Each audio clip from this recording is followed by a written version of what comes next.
Good afternoon, board members, staff, members of the audience. Let the record show that today is May the 6th, and we're calling the Amherst County Board of Supervisors meeting to order. So motion to approve the agenda. So moved. Motion on the floor. All in favor say aye. Aye. Opposed, no.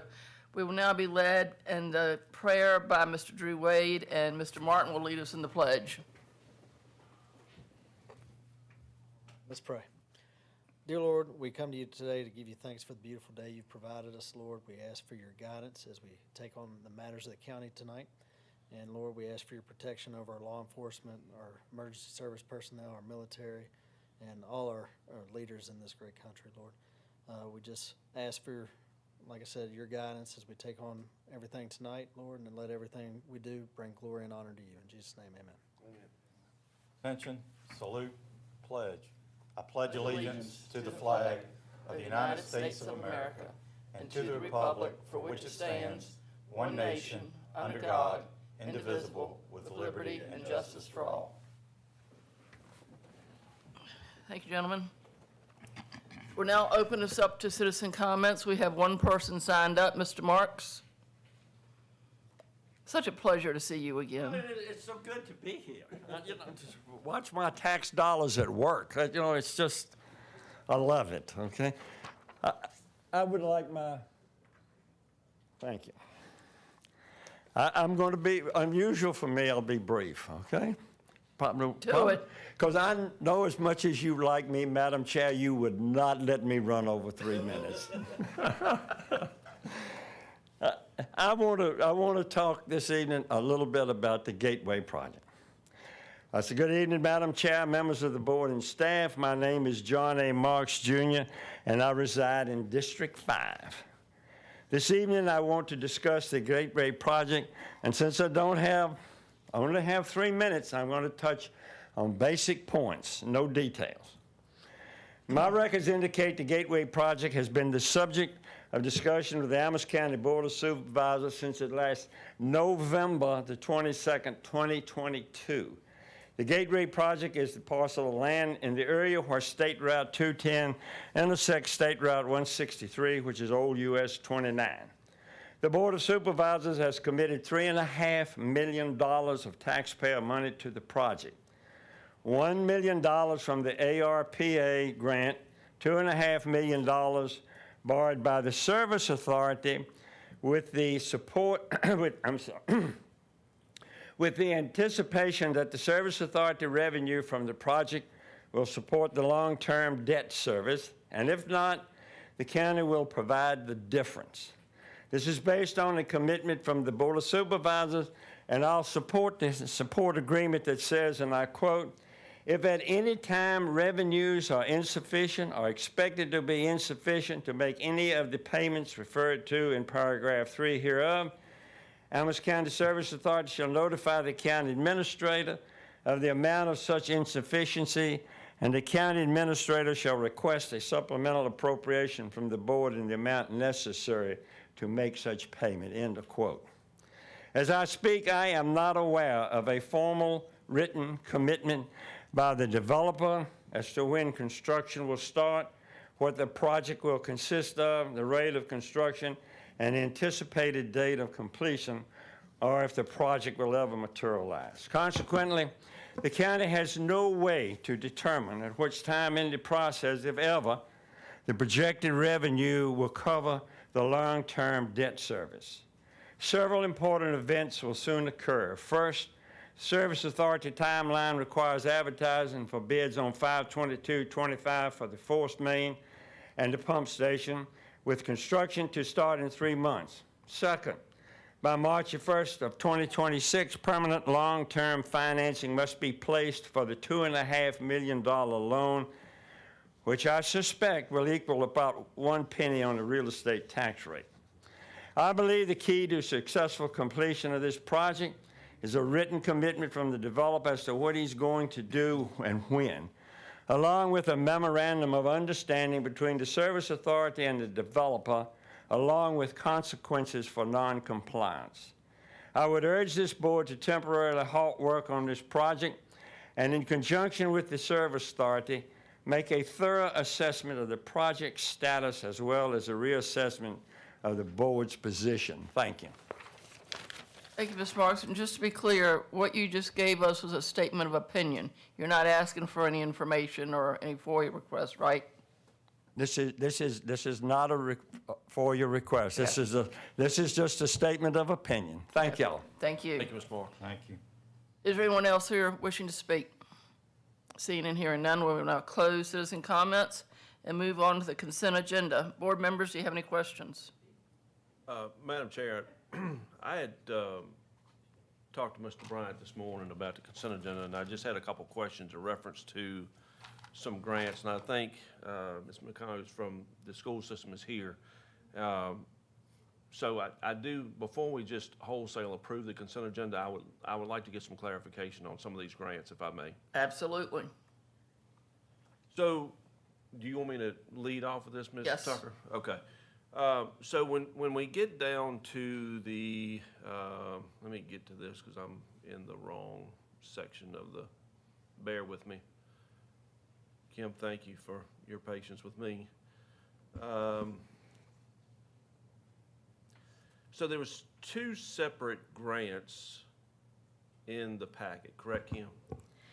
Correct. There's two supplemental appropriations, and also the third item was the textbook reserve withdrawal. Yes, correct. So the reason there was two, I wanted to keep them separate for transparency because we had that one that I had taken to our school board initially in January, and when, right before it came to the Board of Supervisors, we pulled it to make an adjustment. So I still kept them separate, but that's why it's two and not one combined. Okay, so thank you for that segue into my first question. I'm assuming that's the first one we come to in the consent agenda is the one that was removed a couple months ago. Is that correct? The one for $850 and some change? Yes, sir, that's correct. Okay. So, well, I think it's the next one that it was a comment about how it had no impact on the O&M budget for the school system. However, my question is, and this question will bleed over into both of these grants. Okay. So as each one of these things, and I appreciate the breakdown that you put into the cover page right there. However, when you guys go through your budget process, and these, like you guys just finished on, and I was fortunate enough to sit in on some of your budget processes. So when we look at this grant money, are any of these funds here used in your budget that would be reciprocated or cause any need for funds in perpetuity that would not be funded from a grant? Does that make sense? We have we have our federal grants that are recurring. Is there a particular one? The All in Virginia is the one that we do have people in, and we know that that funding is going away. And we have been transparent with our board each year. We have one more year that this will carry over, and we have advised our board of how many people are carrying over, and those are going to be some decisions that are made in the subsequent budget process of what we're going to do with those positions. Okay, so in the $850,000 structured grant, there's two at the bottom. It says school-based mental health block grant and then the school-based mental health carryover. And I know when you guys, when I viewed y'all's budget process, you had areas in there for dealing with mental health within the school systems, whether it be positions, programs, whatever it may be, correct? Yes, sir. So with these monies, is this a one-time money, or will you guys be able to apply for that in perpetuity to be able to cover those costs moving forward? So those two, school-based mental health, just for clarity, they do not fund any positions. Okay. It is all contracted services. We have the opportunity to apply. It's one of those things you can't guarantee it, but we have, we've been told that there's a likelihood we will have them next year. Okay. And if it doesn't, then we would have to be looking. We do have some funds in our budget for contracted, but not to this extent. Okay. All right. So that was my only question about that $850,000 Yes, sir. grant. So moving on to the next one, and I think this is one where there's a statement in there the fiscal impact summary where it says additional funds have no effect on the O&M budget. But when you look, so the all-in Virginia, like you were talking about a moment ago, I remember you guys talking about that in depth during your budget process. Are there positions in that $1 million funding? Because again, I have no idea about this stuff. No, I know that's just fine. not to be dangerous. So when it comes to all-in Virginia, those three different sections right there, we're in excess of almost, well, we're hitting on $1.6 million. So what do they fund? Currently, we have 2 literacy teachers that are running in the first section, which is the learning loss area, and we have 1 math specialist. Again, those funds will carry over to next year, and while we were trying to put more positions back into the operating budget so that we wouldn't have that cliff when the All-in Virginia funding expires, we weren't able to do everything. The biggest portion of these funds do go to summer school, and Okay. we are using those for summer school for this year, and we'll be able to use it for the June portion of the following year. And then we will have to, that's another budget item that we will have to address because we have expanded our summer school to include more students, and we use around $400,000 of this. So while it is a lot, it's a big number. Yeah. It's not, and it is used for programs, it's not contracted positions except for the ones I just, disclosed. Okay. So is the all-in Virginia numbers, can they continue to be applied for year after year? Or This is was- this a one-time deal? It was one-time funding. Okay. I have not heard anything that it would continue, but we are able to continue it into next school year. And then we are, until someone says something different, knowing that we're going to have to look for any areas in our budget that can absorb it, whether, staffing changes. But those are items that we have been very forthcoming that we will not have a funding source in a subsequent year. Okay.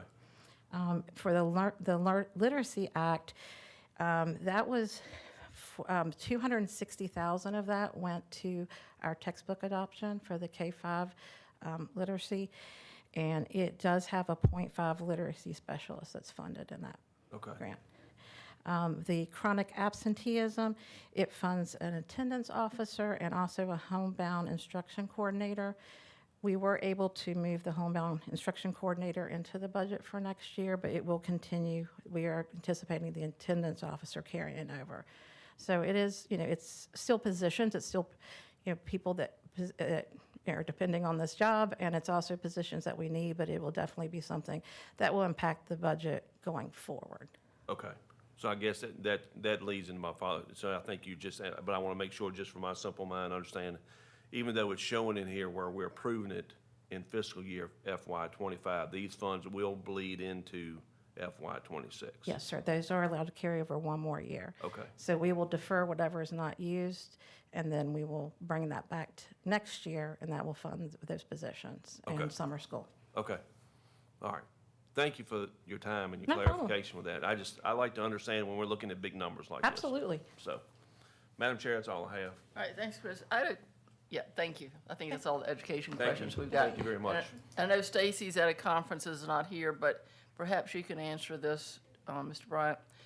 And this is just a general question. When we see transfers from the comp board to areas other than personnel, for example, technology, equipment, et cetera, and this is just my lack of education on what the comp board does, how does that work? Is it more, can the comp board give us more money than just for personnel, and does it go into equipment? Yeah, in this case, I know if you're referring to item D, the appropriation revenue for the Commonwealth's attorney, I've been told by Ms. McBride that money from the Comm Board was specifically for that particular use, so it's not just for personnel. Okay, that answers my question. Thank you.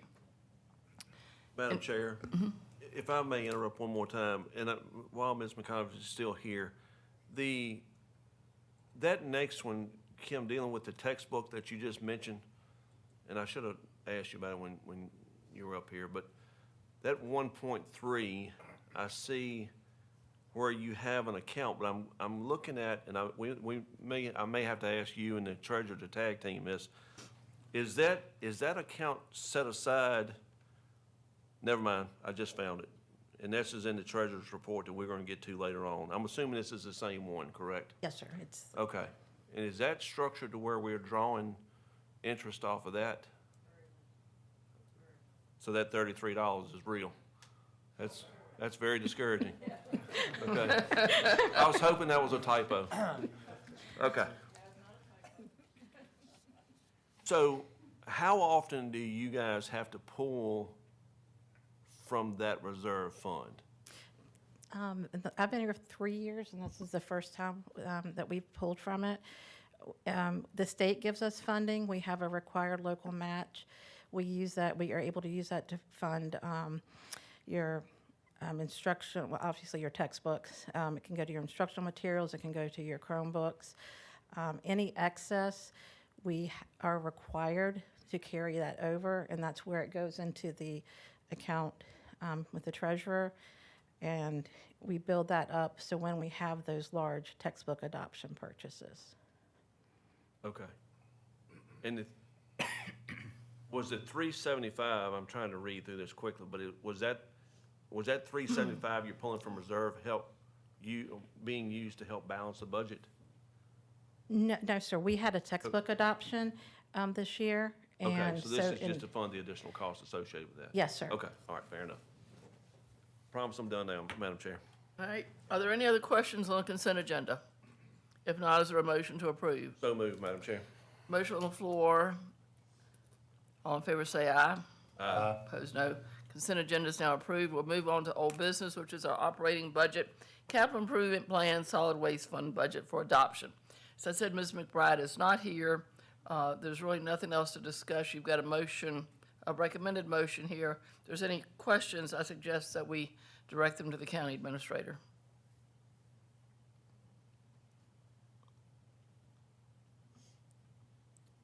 Is there a desire for a motion? Madam Chair, I'll go ahead and move that we adopt Resolution 2025-4-R through 2025-7-R as presented. Motion on the floor by Mr. Adams. All in favor say aye. Aye. Opposed, no. Motion carries. We now officially have a budget. Thank you. Moving on to the county attorney's report. Madam Chair, I have nothing at this time. Thank you. Planning Commission report, Mr. Pugh is not here. However, Mr. Bryant does have a few words to brief us on with their activities. Yeah. So the Planning Commission in April, they tabled a utility solar facility requested so that the petitioner and adjoining property owner have time to work out concerns potentially. They're currently reviewing an overlay ordinance for the Blue Ridge Railway Trail. This is intended to go to public hearing in June for the Planning Commission. In May, what's upcoming is they have a public hearing for a short-term tourist rental of a dwelling at 156 Mountain Lake Trail. And they also have a public hearing for a vet clinic at 351 Peters Hollow Road. That particular clinic, well, it gets into the details, but it's a small clinic, and the Planning Commission will be looking at approving that. The Route 29 Business Beautification Committee, who is a subcommittee of the Planning Commission, they planted over 2,000 daffodils along the interchanges in Madison Heights. They completed the first ever Route 29 annual report. They approved staff to decorate the Madison Heights community sign during different seasons. They're ordering new banners with different colors. Blue, green banners are currently being proposed. And the committee is currently in discussions to expand its geographic area. So those are some of the things that are happening with the Planning Commission and with the Route 29 Business Beautification Committee. Thank you, Ms. Bryant. And yeah, let the record show that Mr. Pugh was not here when we called the meeting to order. It is his hope that he will be able to get here before we adjourn and will be able to join the work session. He just had a matter of personal business to attend to. Moving on to the treasurer's report, we are very fortunate to have the treasurer here. If any board members have any questions to ask her, if there's anything, any comments you'd like to make, ma'am, please come forward.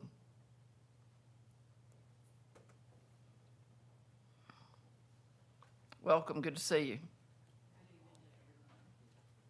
I don't really have any real comments. I do want to, advise you that in our Citizens Academy, that we, the ones that were there, we did let them know that our collection is very, very good right now. Our collection rate for real estate is up to like 98.72%. And that covers real estate from 2012 through 2024, because we can keep 20 years, up to 20 years of real estate. The personal property is up, the collection on that, which is good, 96.76%. And so we are very happy with the collections. That's outstanding. Yes, so, Good. but I don't know if anyone has any questions about the investments or the accounts. I know you were talking about the textbook, Yeah. and, you know, we've had some discussions in our office, I think, like the textbook and the cafeteria, you know, those both have over $1 million. Well, I mean, cafeteria has $2 million. So we would love to move that money, you know, but we don't know the protocol on that, because we put 10 million, we've had to take 1 million out into the LGIP for the county. We put 6 million in LGIP for Service Authority, and it has done very well, because you'll see down here, like the county LGIP, in a quarter, it made over $100,000. So, you know, in my thoughts, I think if we could move that 1 million and that 2 million, you know, and then when the need be with LGIP, one request and you've got it that day. When you said So- you didn't know the protocol, who would know the protocol? How do you find that out? I guess we'd have to go through the school system probably. So I think I'll discuss that more with Stacy and see, but I think that would be, because you can see, I mean, it's not doing anything. Right, It's gaining nothing, so. So how, I'm sorry, Mr. No, Tucker, go ahead. So how often do they have to pull from, well, we just answered the textbook question, Yeah, but how often do they have to pull from the cafeteria fund? well, I mean, the cafeteria is there for paying, you know, their expenses for all the school cafeterias. But, I mean, that doesn't amount to that much, because they're still collecting funds and money's going in, you know. So I think you could easily pull, I would think probably $1.5 million out of the cafeteria. Right. You know. And then that's gonna make them money, you know, so. But, So, Mr. Bryant, I mean, obviously, it's smart for us to draw as much interest off our money as we can. I mean, that's, obviously, we gotta look at as many creative ways as we can to draw revenues in. So can you help facilitate with Dr. Wells and Ms. McConovich and Stacy to see what we can do about that? And see if it's any other creative ways? Because I had a question about, because I was reviewing last night, when we looked at the treasurer's report, and as far as the amount of interest that we are earning first quarter, and I think, I know I look crazy, my head turned, but Mr. Wade is trying to help me with my technical abilities. Lead a horse to water. It's not working, is it, Mr. Wade? The amount of interest that we have earned thus far, I'm seeing is 620,000 plus another 190, is that correct? That's half of a fire truck. yeah, the 190 is for the Service Authority. But that's just for the first quarter. That's first quarter. But it looks like for the county side, and this includes the school system accounts, we've earned $620,000 in the first quarter. Is that correct? That's with all of the SNAPs Yes, and the Truist, right. and But and we- then that's got the VIP EDA investment in it also. The second one down on the county. Yeah, okay. Yeah. All right. But yeah. And the government funds under Truist, they don't, I mean, that does pretty well. I think that was a 3.2% yield Yeah, for the that's what it's quarter. showing. Yeah. So, So the only thing I'd be concerned with before the feds come in and start slashing interest rates, that may affect our recovery rates if we could make this happen sooner than later. Yeah, we can schedule a meeting. So, You know, following up on what you said, Mr. Adams, it always kind of bothers me when we leave things to, thank goodness we've got a great treasurer and keeps her eye on this stuff. But we wouldn't have known had she not said, hey, you got this money sitting there, it's not working. It seems to me that we should have a policy or a process in place that if your balance gets to X amount, you need to do something with it. Am I off base here? no, because as we discuss on a regular basis, everything is hunky-dory right now, right? With the people we have in places. We need to have safeguards and measures in places for the future. Right. To leave those question marks, you know, to where they don't go unnoticed. That makes sense to you, Mr. Brown? Yes, ma'am, we will work on that too. So, Mr. Bryant, I'm gonna put you on the spot, but based on those numbers, when we look at our other revenues, I know we've already approved our budget, so I'm not asking for anything changed, but it seems to me when we go on the revenue side, when we look at the interest on bank deposits, and make sure I'm understanding this right, we budgeted $850,000 for a year, for a fiscal year. I'm not sure which page you're on. I'm on the FY '26 summary page for revenues. Okay, I don't. And it's about 2/3 the way down the page where it says now I lost it. Yeah, half to 2/3, interest on bank accounts. We budgeted $850,000. But in first quarter alone, we've already accomplished $622,000. Is that the same? I think so. Okay. I'm not quite sure. Which, I I'm not mean- quite sure about the SNAP accounts. Well, that's You know. fine, because that is what it is, but Yeah. I guess I'd rather be on the conservative side as far as what we budgeted for, but it looks like to me we're positioning ourselves pretty well. Yeah, correct. Yeah. And then also, to what you said, Madam Chair, about watching. I mean, myself and then Deanna Mays, who's my person with the recons and all, we watch it very, very closely. If we see we're getting down low, and that's why we had to pull $1 million out, you know, during the quarter. But right now, we're getting ready to probably move some more over into LGIP. And so we really watch it as far as our big operating account. And so I think the LGIP is the best move you can make. You can get it whenever you need it. You can put it back in, you know. So I think that's a real big plus. And that For the stands county. for local government Local investment government investment pool. pool. Okay. So, So what do we use those monies for, or the LGIP? Because this is a little thing that bugs the crap out of me. When I hear pots of money referenced all the time, it drives me absolutely insane.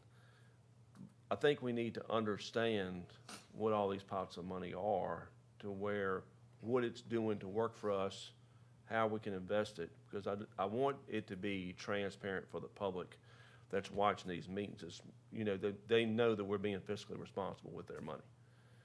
So, We'll schedule a meeting and come back with a recommendation on where things stand and how we can move forward. Great. Yeah. right, okay. but thank you very much. This is Yeah. great. This is good news. I did want to mention one more good note. In the last, from 2021 through 2024, our treasurer's office has received an accreditation certification from the state. This is not something you have to do, but I have been applying for it. I applied again this year. We won't know until the end of May. But we feel very happy about that, and that is our goal, to serve the citizens of Amherst County and do the best job we can. So I great just news. wanted you to know that we have been accredited from 21 on through. Thank you very much. Ready to call? Thank you. Thank you. Can I ask a question? Sure. Well, she left. Oh, Madam Treasurer, we got a question for you. Thank you. So I'm looking at the delinquent tax report, which it sounds like you're doing very well collecting, but, so if I'm reading this correctly, there is a $1,141,963 that's delinquent? From 2012 through 2024. Right. And what kind of steps do we go through to recover that? The real estate. Okay, when someone becomes over 2.5 years delinquent, then of course, we monitor it anyway, but at that point, then a letter is sent to them.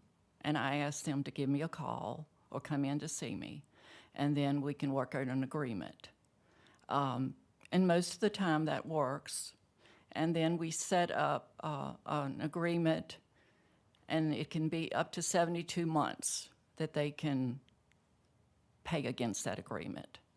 And then I work with them as far as, because everyone has a different budget. So is how much they can pay a month. And I tell them that the main thing is that you do it every month in a timely fashion. And as long as they do that, it's protected. And most people follow through. If they do not, then I get in contact with them again. But then we send out a first letter of tax sale. And then that says thus and so, and if you do not, it will be turned over for tax sale. And then at that point, it's when it goes to Schrader Goad Law Office. And then once it goes there, we cannot discuss anything with them. But I will say 85–90% of the people follow through. Because I have a heart and I can't see selling somebody's property that they've worked hard for. And, if they work with me, I will work with them. So about how many do you send for tax sale? Right now, I'm trying to think how many we have in there. In the file, probably, but it's a long process, probably 5 or 6 year process once it's turned over. It is. Now, last year in June, we sold about 18 properties in the courthouse. So, How does that compare historically over the course of the last 5 years? Has that number decreased or I think it's increased? decreased. Okay. I think it has decreased, yes. Okay, thank you very much. Thank you. Thank you. All right, we will now move on to citizens' comments. Anyone here wishing to speak? Being in here and none, we will close citizen comment. Move on to matters for members of the board. Mr. Wade, Nothing today, ma'am. Mr. Adams, Nothing this time. Mr. Martin. No, ma'am. Have one thing to talk about, and that's about the fair. And there'll be a fair meeting this evening at 6 o'clock. But as you all know, the fair has been moved to September, and we're really looking forward to that. One of the good things about the fair being moved to September is a livestock show. So the students and the kids that are participating in the livestock show in Amherst County this year, that will be a stepping stone to the Virginia State Fair. And we've never had an opportunity to do that. So that's huge for us. And we have got such a large group and really active group of kids now that are doing this. So good for 4-H and good for our extension office for promoting that. And that's all I have. Before we move to call to order for the Planning Commission, well, it's not till 5 o'clock, is it? 4 o'clock, I mean. All right. So we will have a temporary adjournment. Or recess. Recess, not adjournment, temporary recess until 4 o'clock when we join the Planning Commission. Thank you.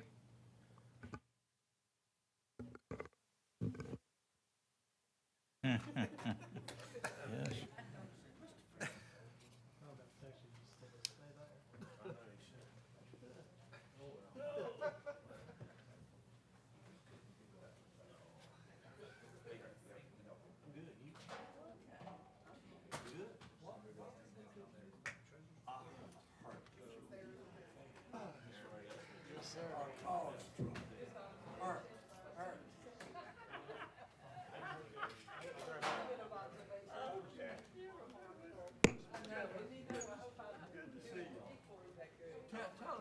that bunch of yours in there, I said hello. Okay? Some of my favorite people.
today, and we've got a lot of folks here with a lot of knowledge on this issue. I don't have much knowledge on this issue. I'm learning, and so I look forward to the conversation. So our subject matter experts are here, our public safety. Utilities, I think, are very well represented. Our building inspector is here, EDA is here, and of course, our board members and our planning commission. If I left anybody out, we may call on you for your expertise. As we go forward, there will be an opportunity for people to speak, to either add or ask questions or offer any expertise if you think that something you heard warrants a comment. So, board members, any questions? Mr. Creasy, let's see, you kind of organize this, and we appreciate you doing so. If you want to introduce our guest.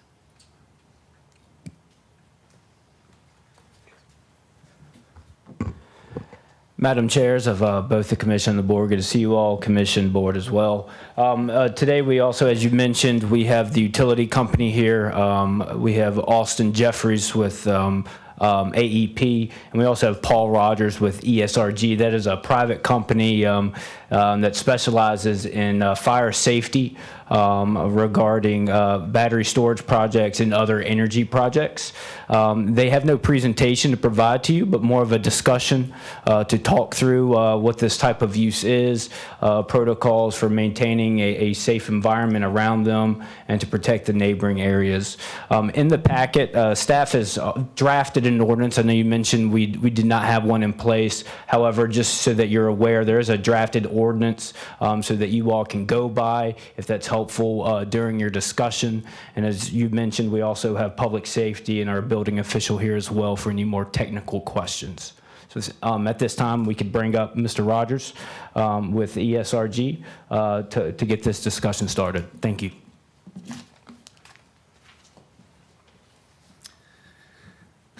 Thank you for that. Members of the board, my name is Paul Rogers. I am with the ESRG. Just a little bit of my background for people who have not engaged with yet. I'm retired from the New York City Fire Department, where I did 25 years. And during that time, I worked on a battery energy storage system on the regulatory infrastructure for New York City to put battery energy storage systems into the city of New York. Currently, we're in good shape as far as that is concerned. We do have about 40 systems that are up and running in New York City today, in and around that number, with no failures yet. And a lot of that has to do with oversight and making sure that the standard of care is looked at. I also sit on an NFPA 855, which is everyone looks at that as one of the gold standards as the regulatory infrastructure for the battery energy storage systems for systems that are in place around the world. There's a lot of good information in there, and all of that information actually will help us to make sure that these batteries that get in safe into local jurisdictions. It's a very technical code.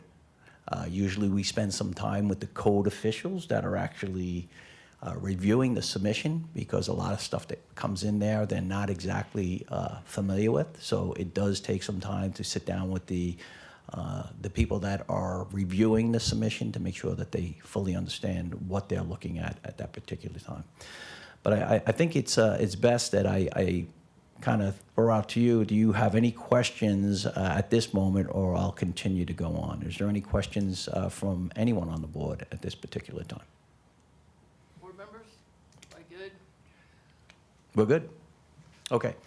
So one of the things that seems to come up a lot is incidents that may have taken place, and what we learned from these incidents. A lot of the incidents that we've seen that have been newsworthy were built before the regulatory infrastructure was actually in place at the time. You see, when these things are built out, you may hear that they were built in 2020 or 2019 and so on and so on, and then maybe they have a failure that takes place. Those systems are usually designed back in 2016 and 2017, way before the codes are mature. So when they actually put these things in, a lot of the regulatory infrastructure was not mature to where it is today. And currently on 855, when we do updates, and we do them on a regular basis, every 3 years we update the code. We just finished the 2026 that will be out in January next year. But that information that was put in there really was just tweaking what we already have in place. So what we already have in place, the very first one was put out in 2020. What we have in place is already in very, very good shape. But like everything, you have to update the standard or the codes. And when we do updates, we do little things like, hey, they're using it on a barge, for instance. One of the things that we didn't have was prescriptive requirements. The reason I tell you that is to tell you that right now what we have in place and what we had from 2020 is still in very good shape. So those systems that complied to those regulatory prescriptive requirements are in good shape. The system that we're looking to put in this particular will actually follow those guidelines of NFPA 855 to make sure that all of those, that this whole system and installation will be compliant to that. There'll be a regulatory overview. You have people like AEP who looks at this as an asset, so they're going to make sure that the standard of care is done properly. There's a lot of remote monitoring that takes place 24/7. In the event that there is a problem, not even a failure, but a problem, this remote monitoring will pick it up and it will actually shut the system down to make sure that they get some sort of maintenance people out there. And that's known as the battery management system. That's a requirement in the code that they have to constantly monitor this thing 24/7. Some of the work that we do in New York City is we check these things every single day as part of the standard of care to make sure that we look at it from a second set of eyes to make sure these things are up and running in a good condition. So that battery management system is looking at a lot of data, but the data that we're really concerned about is a potential overcharge, any type of heat that may come out as a result of it, or anything else that may be part of the degradation of the battery. What the nice thing is, it automatically, as I mentioned before, will automatically isolate it, or in some cases shut down the full system and send a ticket out to the owners of the system to make sure that they come in and they wind up doing a maintenance work on these things way before the failure may take place. I do have some people from the fire service here. We had a little instruction period with them, just going over some of the concerns that they may have. I can tell you that the failure rate on these things is extremely low, extremely low. There's a lot more going into the ground, and there's a lot of things that we're having absolutely no problems at all. But the reason that I teach the fire service about failure is because really the only time they'll probably be there is if there is a failure. Otherwise, they'll be riding by these things without even knowing that they exist on that end. But it's important that anyone that comes into your county, whether it's this project or any other project that comes in subsequent to this, that they make sure that they interact with the fire service and to make sure that they are giving training to the fire service on an annual basis or as needed, directed by the actual chief from the fire department itself. We believe that's really important. We also believe that a site-specific emergency response plan is something that we should have. So it shouldn't be a boilerplate where you're using it for one in North Carolina and then you'd use the exact same one here in Virginia. It should actually be tailored to the actual needs of the department to make sure that they have everything that they need on their end as far as any equipment that may be needed. Right now, there is no special equipment that is needed, but we always do a review of the equipment to make sure that if there is anything that we feel that may be needed or is substandard, then either we're going to replace that or we're going to see whether they're going to have something else that may take the place of that. So as you can see, because of my time in the fire service, that's a big thing to make sure that we keep the fire service very safe. When I sit on these codes and standards, I represent the fire service. That is my big thing, is to make sure that the fire service has a voice at the table, to make sure that they're getting what they need on their end, and looking at it from the lens of the fire service, so they can protect their members and making sure that they're actually safe. Any failures that take place in the event that the fire department shows up, again, making sure that there is guidance in there on what they should do in that, if that were to happen. So I'm hoping that I do get some other questions from the group, because as I said, it's very technical. The standards and codes that I talked about were in the regulatory information that's available. There is also product standards and codes that they have to follow. They go right down to the very cell, where each cell has to go through a performance test. There has to be a listed cell. It's got to be done by a UL or a national recognized testing laboratory.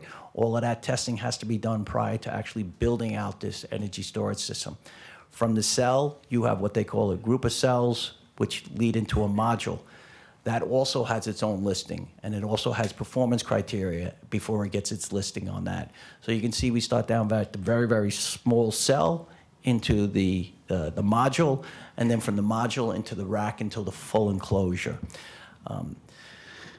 Another thing I want to mention is, let's talk about it. In the event that there was a failure, the thing that the 855, even the New York City Fire Code and codes around the country are adopting, it looks at failure as a result of an overcharge, and what they want to make sure that they can actually stop the spread so it doesn't fail throughout. And what the goal of the testing, which is a UL 9548 testing, which means it needs to have, they actually destroy the system itself, and they want to see what happens when it fails, and the goal is to make sure that nothing comes out of the box, that it stays within the box. For those who don't know what I mean by the box, if you think of a shipping container, there's going to be numerous shipping containers, and they will be their own compartmentalized fire area that should not leave that particular fire area.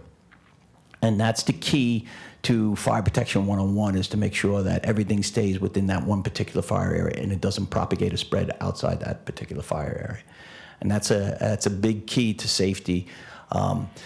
So that's just some of the information that I had. I was told that this was going to be more of a question and answer, so I'm a little off guard on where we're going with this. I would have had some slides for visuals for you, but is there any? Yeah, let me just stop you a second. Sure. We've got a lot of people here, we've got a lot of different areas of expertise. Yep. And so I think it would be helpful if you just gave a brief description of what this thing is and how it works and how it gets electricity to where it needs to go. Yeah. Yeah, I can. Do you want to talk about how you use the electricity? You want me to go into that? Go for it. Okay.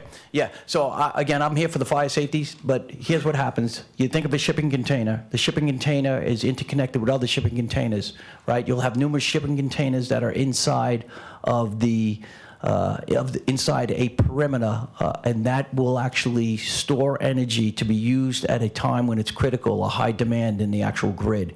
So it will be charged off the grid at night when demand is low. It will store the energy in the electrochemical battery itself, and then when demand is needed early in the day, like when people are waking up and they're turning on all of their appliances and things are starting to come alive, it actually pushes it back into the grid to make sure that they actually have enough energy for the demand that's going to be needed at that particular time. So that's the concept of how these things are used, where they buy it at night at a lower price, and they push it back into the grid when demand is high and they can get a higher price. So the goal is to make sure that the grid has a line that is going to be nice and straight. As we see during the day, when people wake up, we have think of a graph, we have a line that goes up, and then at night it goes down. We want to make sure that we have a nice even flow of frequency for delivery of energy throughout. So that's how it's used.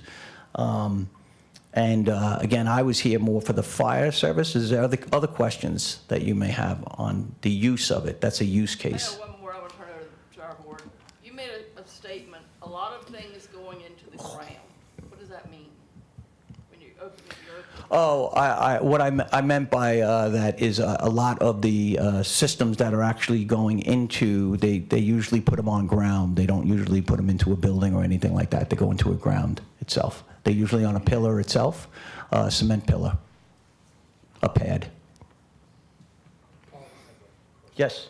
So, once you referenced it, New York City, which you're obviously very familiar with, thank you again for your service to the fire department. What, if I remember, what was the average size of those systems in New York City? Are they designed for a high-rise or acreage, 20 acres of average storage? What's the size of it? So the system that is proposed for this particular site here, the New York City Fire Department has their own, I guess for lack of a better term, listing. So what they'll do is they're looking at this system, this Tesla Megapack that they're looking to, that is proposed for the site here. New York City will do a deep dive into that. They'll look at every feature of the battery itself, and then they give it what they call a certificate of approval. That means that this thing can be used citywide in different locations depending on the criteria that's involved in it. So a lot of people look at that as pretty much a gold standard on their end if they get their certificate of approval from the New York City Fire Department as a safe battery energy storage system that can be used. If they don't have that certificate of approval, it cannot be used in the city of New York. What is the average size per module, per container for the ones used in New York City? Yeah, the average size of these battery, do you mean energy footprint? Yeah, the average footprint could be anywhere from 600 kilowatt hours to a 1.5 megawatt hour system inside the city of New York. Are you asking physical size? Like Physical size? Yeah, so land mass. Oh, I think they're 22 by 6 feet wide by 8 feet to 9 feet tall. I'm still not being specific enough, I'm sorry. What's the average coverage of square footage in New York City for the battery modules you're using there? Yeah, the average size of an installation is about 5 megawatt hours, 5 megawatt, 20 megawatt hour system. So it is a smaller one. They don't have a lot of space in New York City. The size of the land could anywhere be about 100 by 100. Okay, but not acreages wide, 100 by 100. 100 by 100 would be the average size. Right. And Yeah, that's correct. And with that, you're getting 5 megawatts, you would say, out of 100 by 100 typically, is that what you're saying? Yes, you're getting about 5 megawatts of power per 4-hour system, which is 20 megawatt hours. Thank you. Yes. Ma'am, I have a question. In New York City, are the majority of these battery installations in urban areas? They're in urban areas, yes, they are. And Many there's, do you have in rural areas? there's really not too many rural areas. And, yeah, they're all surrounded pretty close to occupied buildings. There were a couple that are on some campuses for the electrical facilities in New York City. One other question. What is the standard procedure for dealing with one of these runway battery fires? Yeah, so in the event of a failure, thermal runaway, as you're talking about. So as I mentioned before, there are some listings that need to take place. For instance, I mentioned that a group of cells will make up a module. One of the things that they have to do for the performance test is they actually have to fail a cell in the module and have to prove that if this cell were to fail, that it cannot spread, or they use the word propagate, to any cell adjoining it. If they don't do that and they can't show that, they will not get their listing. So that's one of the criteria, and that's a layer of safety that. That doesn't answer my question. You have a runaway fire in one of these facilities. What is the standard operating procedure for our first responders? Yeah. Is it to douse it with fire? Is it water? So it's going to be up to the incident commander, but one of the things that is acceptable, and it's been going throughout the nation itself, is allowing these things to actually just consume themselves.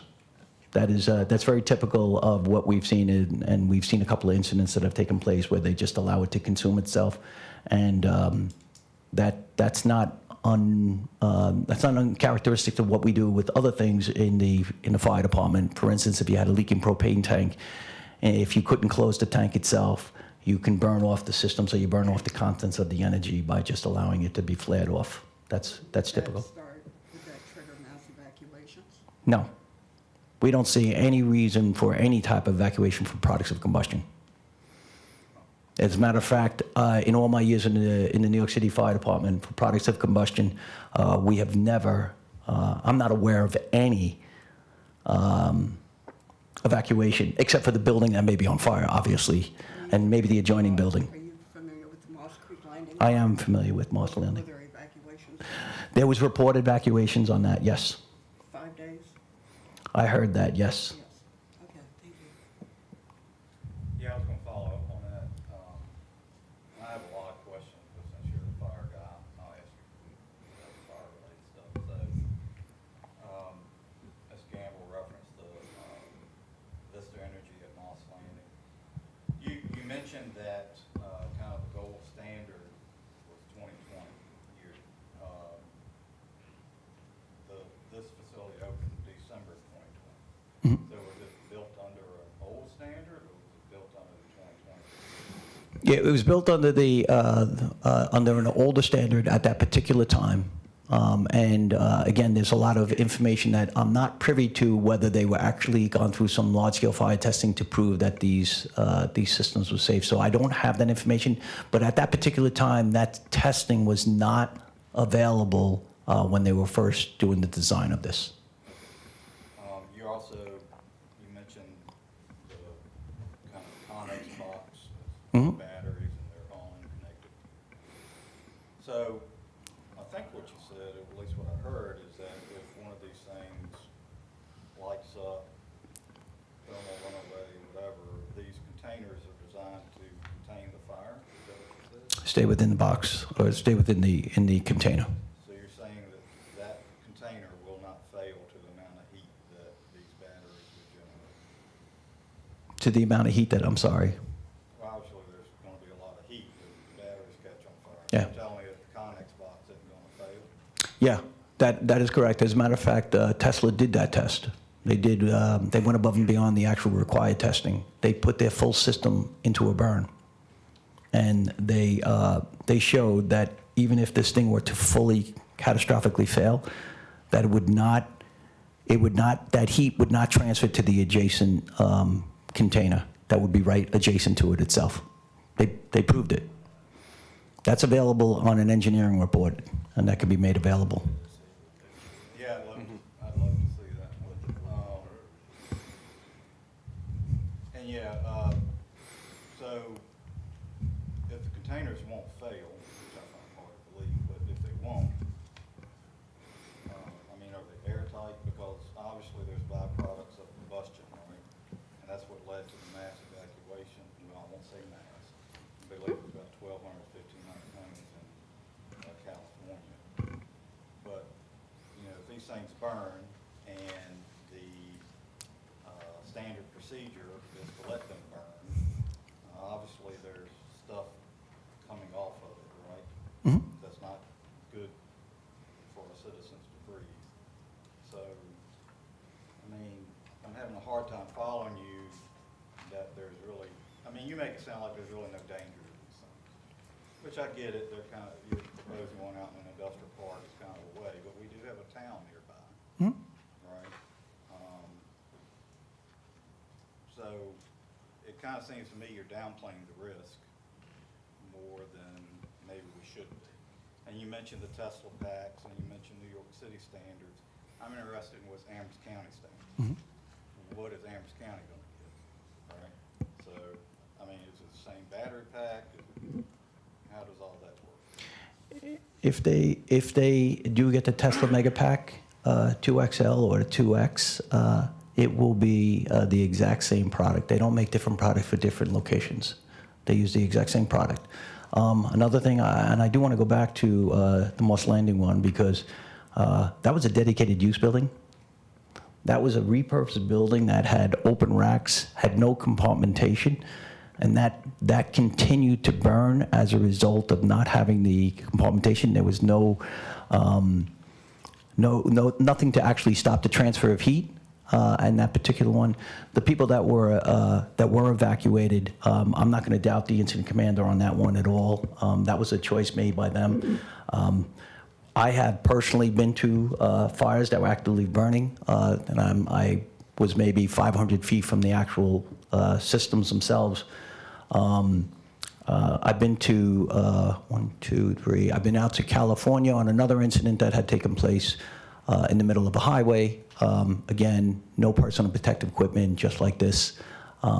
So that's the reason that I'm not too concerned. We also have a burn lab out in Ohio where we actually burn these things. I, again, stay in the background and watch these things burn as part of a testing mechanism that we have. So my familiarity and my comfort with them is as a result of some of the things that I've actually did and witnessed and been involved in.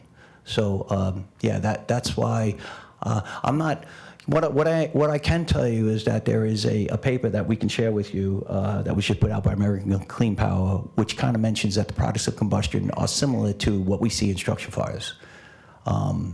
So we see an alignment. There's a lot of people that are talking about these things being toxic. Or I can tell you, any structure fire is toxic too. I can tell you that right now. Any car fire that's toxic.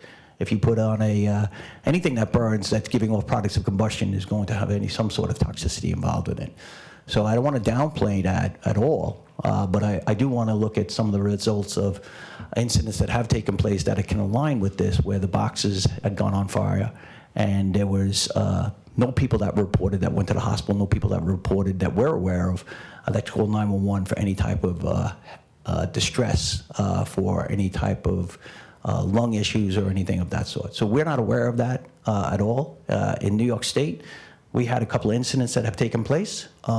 We've responded to those incidents that have taken place. No one was reported. You'll see in the paper that they did an evacuation, and that evacuation was more of kids that were playing on a ball field that were adjacent to it. They told the kids they had to evacuate out of the ball field. So it depends on how the newspaper actually write it. And I'm not saying what you mentioned. There was people that were evacuated in Moss Landing. I'm not downplaying that at all. But again, I'm not here to argue against an incident commander making that decision. That's not typical of what we see in any type of structural fire, structural-related fire. I told you in all my time with the New York City Fire Department, I've been to a lot of fires. We have never done an evacuation based on products of combustion from a structure fire.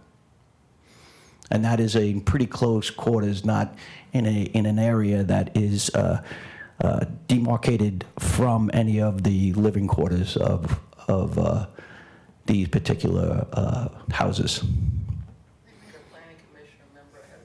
You touched on the size of the Moss Landing. I believe it was a 300 megawatt. That's correct. Section. They produce like 700 megawatts at the facility as a whole, I think, where they have some Tesla units. That's correct. Multiple sections, but the particular section they had was the oldest section. If I'm not mistaken, the batteries that they used in that one were nickel, manganese, cobalt chemistry technology. Do you know if the 855 prohibits that use of those type or any other chemistry types? I know the Tesla batteries are lithium ion, which is an entirely different chemistry that's proven to be more safe and reliable than nickel, manganese, cobalt. Yes, great question. So you're right. This was what they call an NMC, nickel, manganese, and cobalt type of chemistry. So for everyone's understanding, lithium ion has subsections to it. You have lithium iron phosphate, lithium ion, nickel, manganese, cobalt, lithium ion, nickel, cadmium, aluminum, and the list goes on. So they all fall under lithium ion. What makes the difference between them is, number one, the chemistry, obviously, and number two is the energy density. And the NMC, right, which is the one that had the problem over in California, that has a very dense energy. The more energy you put into a smaller place, the more volatile it becomes. And lithium iron phosphate is not an energy dense. It needs a lot more heat in order for it to actually fail, as opposed to the nickel, magnesium, cobalt type of chemistry. So there is a big difference on that. A lot of people go into the iron phosphate now, as opposed to the NMC, which is what we saw in Moss Landing. Do they still allow NMC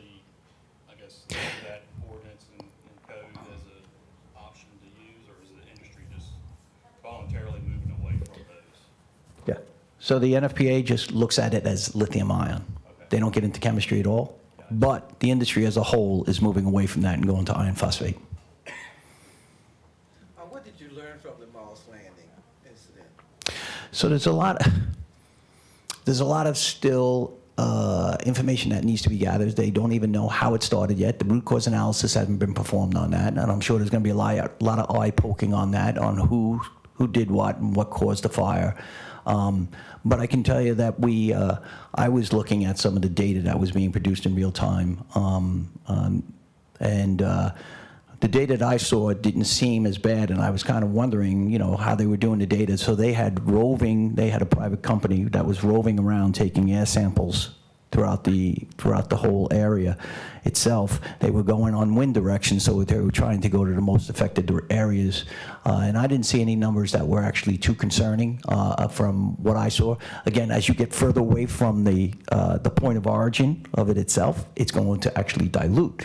So I really was interested more in where they were up close and personal. Even that kind of surprised me, that we didn't see the numbers that I didn't know what to expect, but we didn't see the numbers. I can tell you, and some of the other work that we've seen where the fire department put out their monitoring devices, they weren't getting readings above what they call the ideal H, right outside the perimeter fence. So just at the fence line themselves, they set up their monitoring devices, and they weren't getting high numbers at that particular time. Well, the Moss Landing facility was more like a building with the cells on the inside. That's correct. That's totally different than what a battery storage unit would look like in an agricultural area. It's a huge difference. It's a huge difference to put all of, in any type of fire is dictated on the fire load that's inside the actual building. The more things that you can go on fire has a heavier fire load, right? So what you try to do is you compartmentalize that, right? And this is why we close doors in houses, right? If you close a door in a house, you usually contain it to one room. And that's the concept that is used on these containers, that if you just have a failure in the container itself, it stays localized right to the container and it doesn't go outside. I keep saying the box, but I'm trying to say the container itself. So it stays within the container, and the container doesn't transfer the fire to the other ones. And that's a criteria that they have to meet in the 855 standard to show that this system, if it were to fail, that failure doesn't continue to spread outside the actual container itself. How many megawatts are in one container? It depends. Some of them are 20 feet. Some of them are smaller. So it all depends. You have ones that look like refrigerators, believe it or not, and they're lined up right next to each other. And then you have other ones that look as big as a Connex box or a shipping container. So it depends on the type of box that you're getting. I wanted to follow up on the follow-up on the air collection out there in California in the Moss Landing. As of March, the samples that they were taking from flat non-metallic surfaces reflect higher levels of nickel, cobalt, and manganese, all three are primary components in heavy metals, which are toxic to Yep. life. It's out there, and it's not going away. So I believe The fire started in January, I and bel- this is March.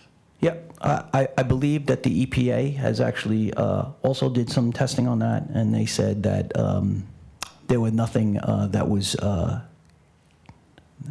no, I don't know how the words are used, but basically saying that no soil contamination, water contamination impact took place, and that is from the EPA, who's a regulatory body that is pretty heavy duty into this stuff now as far as air is concerned. So it was just recently I read something that they came out with that information. So if there was contamination, and that may be the case, I don't know how much was contamination, but my whole thing is it harmful to humans? And I don't know that. And I think that that's what the EPA was trying to say, that what they did find was below anything that would impact the human's health.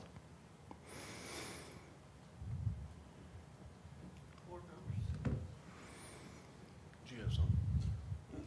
Well, earlier, I think Mr. Marshall was talking about these units being contained, and I think what you meant was a unit can catch on fire and that unit can go up in flames.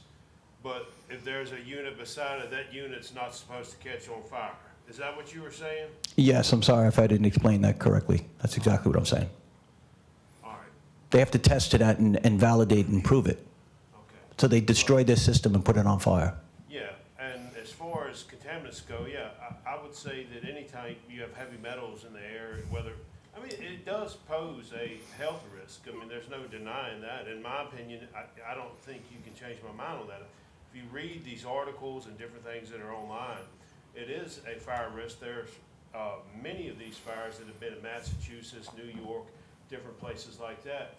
And there is a lot of pushback, even in Long Island. I just read an article correct. in I think it's Nassau County. They don't want the battery storage facilities on Long Island. So, I mean, it is a battle that is waging between these localities, a lot of localities, and these battery storage facilities. And so there's going to be a concern until it can be rectified. And I've had that concern all along. And of course, safety will eventually, hopefully, catch up with the technology and it can be implemented safely. But I just wanted to clarify what you said earlier was my main point regarding Mr. Martin. But I mean, anytime you got heavy metals floating in the air and people were evacuated and water samples of various sources, whether it's the EPA or not, I don't know who it was, so you'll take it for what it's worth. But they have established that there were some heavy metals in the water and on the surfaces. So. Yeah, this particular system that they're looking to put it is an LFP. It's a different chemistry than the one that you're kind of alluding to. It's a different one. And honestly, a lot of people are moving away from NMC, as I mentioned before. They're all going to an LFP. But you're right, any contamination, as far as I'm concerned, if it has an effect on the humans, it's not good.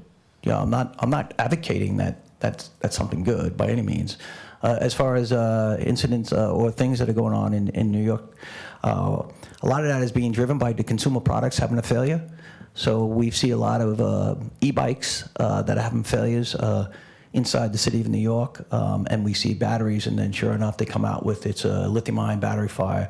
As a matter of fact, if you take a look at some of the signage that they have in Long Island, New York, they'll say, no lithium-ion battery farms. They don't fully understand the layers of safety that are associated with these things. The batteries that are going on fire in the consumer product, there's a couple of things that we have to look at. Number one, it doesn't have the listing, right? We have a lot of counterfeit batteries that came in from Asia, and we know that infiltrated into the supply chain. You can go on Amazon today. You can go and replace your battery in your scooter. You can go right on Amazon, get that battery. You won't know whether it's listed or not. You're working with the circuitry. People going in, they're fixing their own scooters and stuff like that. But anyway, these things are very, very, I like to call them the Goldilocks battery, where everything needs to be just right.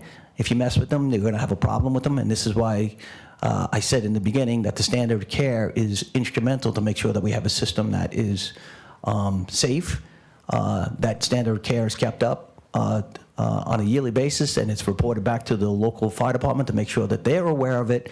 Any repairs and replacements have to be documented. This is all in the code itself. So if you repair something and you replace it with something else, it better be alike in kind, so this way you're repairing with the actual same one.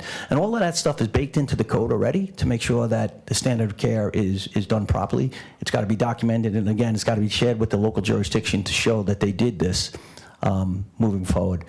So I know that was a lot out there, but I'm just trying to address, you are right, there is a lot of community pushback in Long Island, New York, as a result of what I just kind of mentioned before.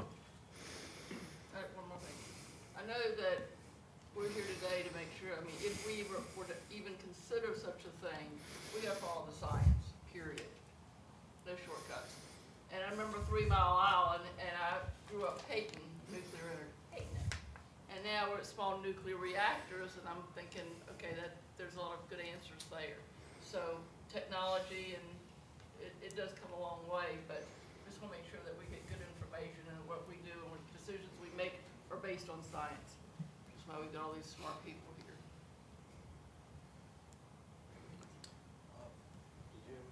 I've got a couple questions and comments, but go ahead. So, you mentioned that, if this facility is constructed, you work with the local fire department to develop a response time. Tell us what a typical response might look like if one of these containers was on fire. What should the fire department do? So in the event that there is a fire department response to there, and depends if it's smoking or whether it's actually completely, fully on fire. Okay, so if it was fully on fire, one of the things that they should have there, and we're going to make sure that they have it, is they have a reach back number to the actual subject matter expert. All right. In the meantime, what they're looking at is they're looking at the BMS for the adjacent containers to make sure that the heat is not transferring. They can look at that, the BMS. We proved that at one of the incidents where we did a report on that to look at the heat transfer. But anyway, they would call that subject matter expert, and then they would be guided by the subject matter expert. If it was me in the case, I would tell them, hold on a second, you don't need to use water, allow it to consume itself, stay back from it. As long as it's on fire, we reduce any potential of any type of explosion that may take place, because now we're consuming the gases that be generated as a result of the failures of the cells themselves. So you're burning it off. It's kind of like burning off the propane that I mentioned before. So, and then from there, I would be checking around to the adjoining containers to see if then there's a heat transfer. If, let's say, there was a heat transfer, which shouldn't take place, as I mentioned before, they got to validate that that shouldn't take place. But if there was something, then I would tell them that they may need to use a hose line to hit the exposure itself on a nice fog. And what that will do is that will actually absorb the energy or the heat to make sure that heat does not get absorbed into the adjacent containers at that particular time. But in the meantime, if everything is staying cool, we're going to allow that thing to just consume itself or burn out, and that's typical. It depends. It depends on. I don't want to give you. I don't want to give you a number, because we have seen ones that have gone longer than the 6 hours in testing. We've seen them go for 24 hours. But now I want to be very clear on this. What we are starting to notice is that these systems are built in a good way where the heat is not transferring rapidly. So we're getting not a sustained burn for 24 hours. We saw one where even in Morse Landing, it went on fire, then it went dormant. Then a couple of hours later, we had another fire, and it went dormant. And that's very typical what we see in lithium-ion batteries, where you get what we call reignition in the fire service as a result of not complete extinguishment, or it just hasn't burned itself out at that particular time. So, but there have been other ones that have burned right through, and they were done within 4 to 6 hours. So it all depends, and I couldn't give you an exact number at that particular one. And I do want to tell you that, you know, that's a very rare event for it to actually happen. But we have seen it happen, so I don't want to say it can never happen. That's not fair to say that. But there are a lot of systems that are out there. I will also say that these things are going onto the back of people's houses. It's already in the code, so they'll be inside garages. They'll be in the back of their houses. If you have solar and you have a battery energy storage system, save you a tremendous amount of money as a result of that. And everyone is marrying up their roof solar to these battery energy storage systems. That is a little bit more concerning. There's no fire protection in those ones at all, and it's also inside the people's houses as dwelling. So as far as I'm concerned, I always like the ones that are away from the people's houses themselves. They're in a localized area, right, that is contained. It's away from any human life at that particular time. In the event of a fire, it's actually not right up close and personal. So I'm not here to knock any private dwelling systems that may go in, but eventually you will see them in your jurisdiction, and they are already out there in a lot of places already. And some people are actually using their car as a battery energy storage. So what you can do is you can plug in your car, the car holds the energy in it, and then during the day you can actually have a bidirectional inverter and use your car. The code actually accounts for that. If you're using your car as a battery energy storage system, it can't be in the same place for 30 days. Otherwise, it's considered a battery energy storage system, and then all of the rules for the prescriptive code now is required to be enforced on that particular car. So it's already being done, and you already have batteries in hospitals all over the place already. Every single hospital that you have in your county already has a battery energy storage system inside of it already. So it's not something that we're totally unfamiliar with. But those things already exist, and that I would consider pretty much critical infrastructure. your airport itself has a battery energy storage system. Batteries are used quite frequently as backup in the event that the grid goes down. They have to hold critical loads. And what happens is before the generator actually kicks up, the batteries hold those critical loads until the generator kicks up and actually holds the load itself. So batteries are already out there. We've seen them all over the place. I'm very familiar with them in my local jurisdiction. We had them all over the island of Manhattan, and every single hospital in New York State, but every single hospital throughout the country has a battery energy storage system already associated with it. Adams, you have a question? So, Mr. Rogers, first, I sat in on your training that we had several weeks ago, and I get, as I get older, my memory is leaving me. So, when you pointed out a couple of items earlier about the standard of care. Sure. And you were talking about daily evaluation from the energy company as well as the battery manufacturer, or the battery company itself. Is that remote? I know there's remote monitoring that happens, but is there anyone that physically goes out, and this may be a question for Austin or from you, I'm not sure, but do we actually have someone physically on site at any point in time during the day with these projects? Let me step in. Sure. So yes, we would staff somebody at the facility. The actual battery OEMs require preventative maintenance and corrective maintenance guidelines, and we would actually bring somebody to the asset whenever the preventative maintenance requirements are set forth.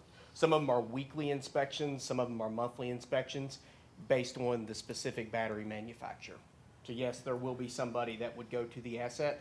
And then to answer your second question there associated with remote monitoring. Yes. We have a 24/7 remote monitoring center in Columbus. So if this was a AEP or an Appalachian Power operated facility, we would have that 24/7 operations center constantly monitoring that facility to ensure if there was an alarm, and they follow what's called a fault reset guideline.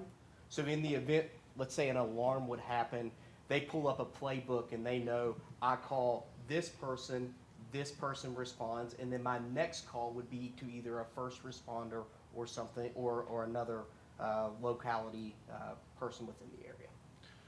So, Austin, while we have you, in regards to AEP, have you guys had any incidents within your venue of these things up to this point?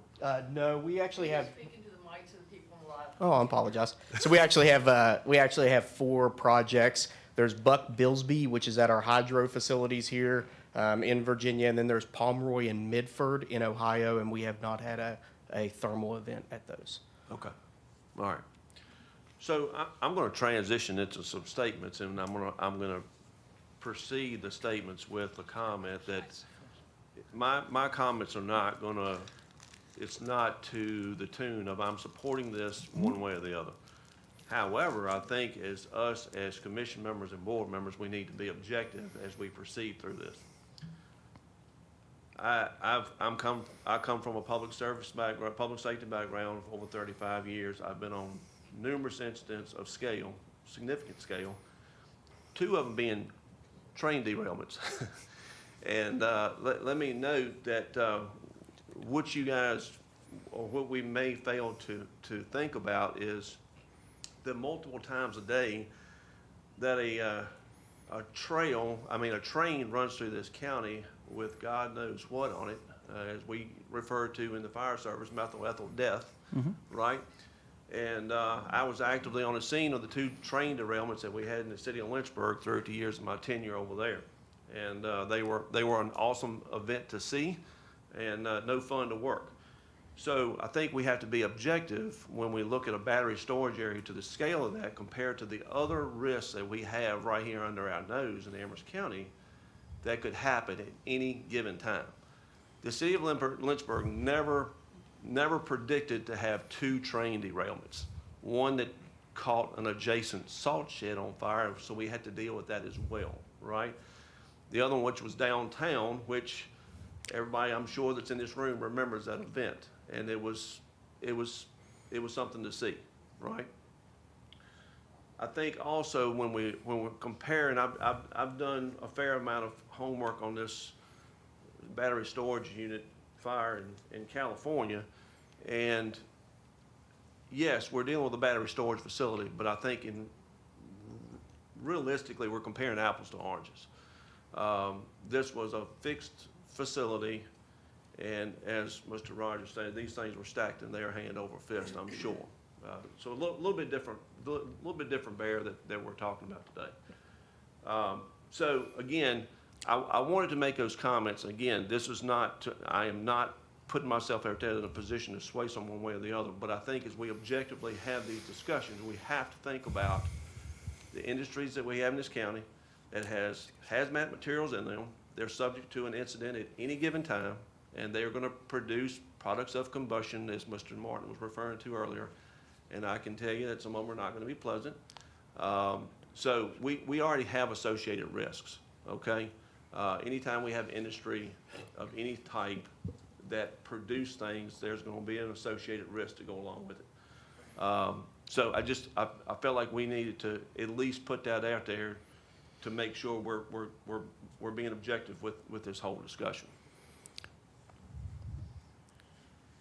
Can I comment? Sure. Yeah, no, I'm glad you brought that up. I worked most of my time in the hazardous material field, so I've seen some serious risk, and this one here is highly regulated to the point that when you do a large-scale fire test in a code, that doesn't happen. Normally, people will burn a small sample, and then they call that a bench scale, and then they'll take the data from that and they extrapolate it, and then they come up with what they think is going to happen. When you do a large-scale fire test, they weren't allowing that in the code. They said, nope, you're not going to extrapolate anything. You're going to burn the full system, and that's exactly what the code requires.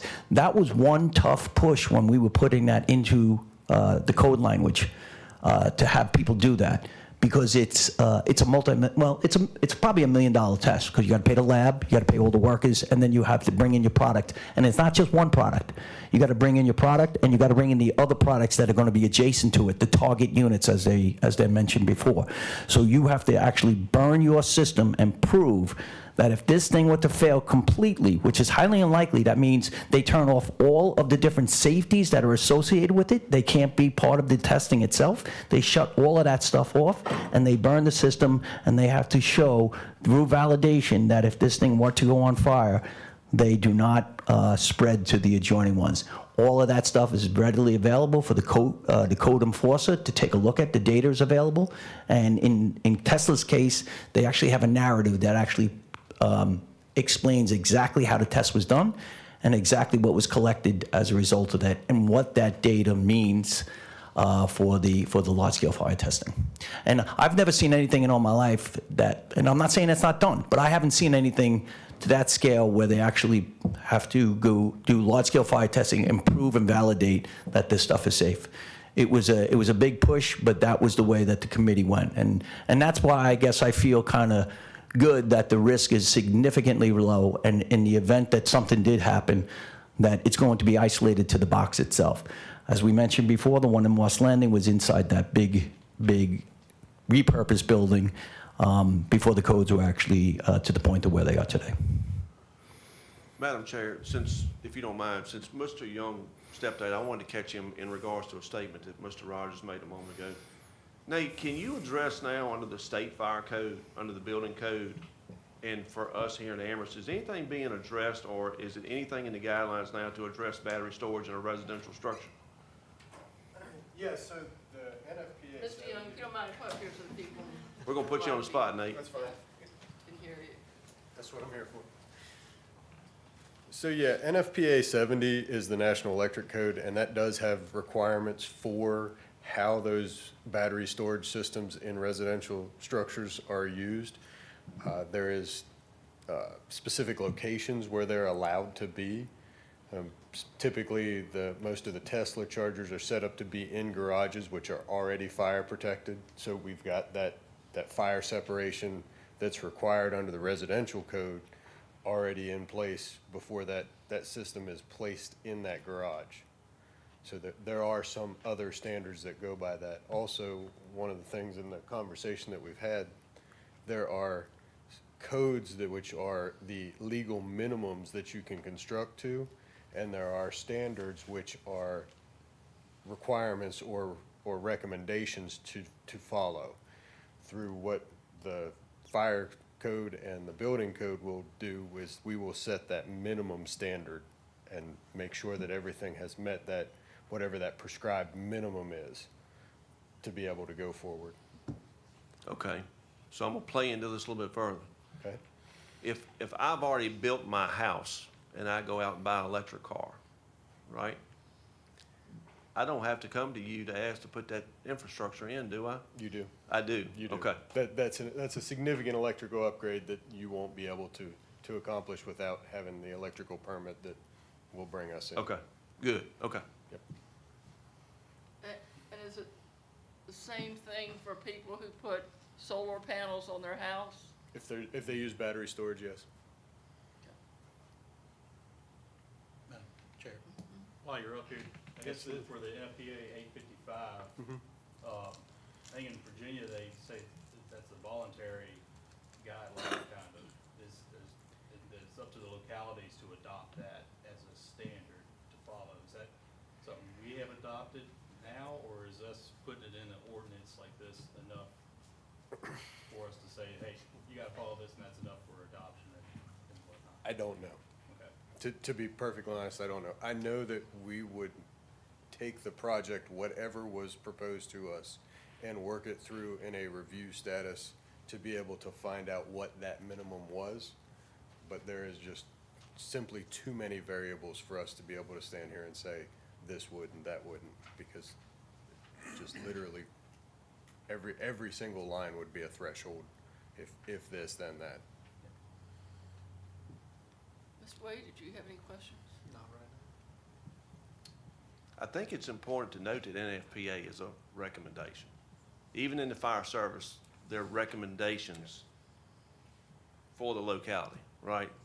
It doesn't mean that they're always going to adhere to them. So Mighty expensive recommendation. they are very expensive recommendations, yes. Ms. Martin? I think the safety of these is debatable.